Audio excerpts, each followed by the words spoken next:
Hey guys, 4Paws here, and in today's episode of Counted we'll be taking a look at Aatrox. Currently Aatrox has a very solid lane phase. He has both good engage and disengage thanks to the slow from Blades of Torment, and either the gap closer or escape from Dark Flight. This offers him both kill potential and a free escape from a gank. Furthermore, his sustain from Bloodthirst is unmatched, making it difficult to poke him down and push him out of the lane. So what champion should you consider when facing Aatrox? Let's start with Kennen. First of all, abuse that ranged advantage. Constantly poke down Aatrox with auto attacks in between grabbing that CS. You should aim to constantly apply your Mark of the Storm passive via Thundering Shuriken and Electrical Surge to keep him pressured throughout the lane phase. Your biggest concern will be Blades of Torment. If you are hit by the slow, he will be able to engage on you and usually win a trade. A final tip is to save your Lightning Rush ability for when Aatrox uses his Dark Flight. The increase in movement speed will aid you in escaping from the knockup. Next up is Lee Sin. Lee Sin has a great early game, so you should be able to duel Aatrox during the lane with ease. I recommend prioritising your Tempest ability for the cripple component. Aatrox is reliant on his auto attacks to cycle through his Blood Price ability, thus reducing his attack speed prevents a chunk of his damage output, allowing you to destroy him in auto attack trades. Otherwise, throughout the game you can peel Aatrox from your team with Dragon's Rage. Dark Flight has a 12-second cooldown, so when he uses it to engage you can kick him away and remove him from a fight. As for Riven, you will be a lane bully.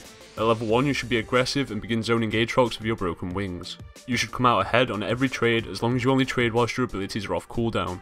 Rush for a lifesteal item such as Bloodthirster or Ravenous Hydra so that you can keep up with Aatrox to sustain, and this lane should be a face roll. A cool trick to note is that you can interrupt Aatrox's Dark Flight with your third charge of Broken Wings and Key Burst. Picking Teemo will make any Aatrox main hate you. To begin, similar to Kennen, you should aim to poke Aatrox down with auto attacks and apply your Toxic Shot. As long as you can dodge his Blades of Torment, you should be fine to zone him from the minions and begin to build your advantage. If Aatrox begins to cast his Dark Flight, use Blinding Dart on him mid-flight so that he has no follow-up damage to his knockup. Since from here he's blown his only escape, you can use Move Quick and land multiple auto attacks on him, resulting in either a dead Aatrox or an extremely weak one. Only pick Tryndamere if you're comfortable as the champion, as this will be a skill matchup. Both Aatrox and Tryndamere are auto attack traders, however since Tryndamere has inbuilt crit chance, he will usually come out ahead in these fights. You will be weakest during the early game, so I would recommend playing safe until around level 4. From here, keep track of Aatrox's third auto attack and wait until he consumes it on a minion before you trade him. In doing this, you should be able to eventually weaken Aatrox to the stage where you can go all in with Undying Rage. And finally we get to Xin Zhao, who is my personal favourite counter. Xin Zhao's kit is amazing for auto attack trading a single target, so abuse this. Aatrox will not win a straight up duel, so keep him pressured by using Audacious Charge often and forcing him into trades. Although Battlecry will not heal for as much as Aatrox's Bloodthirst, this sustain will keep you topped up. Furthermore, you should be able to establish lane control and be able to proc your Battlecry on the minions.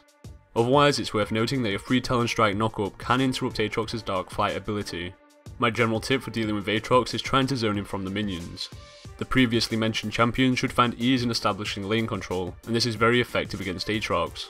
If Aatrox is not pressured, he can freely abuse his Bloodthirst to keep his health pool topped up.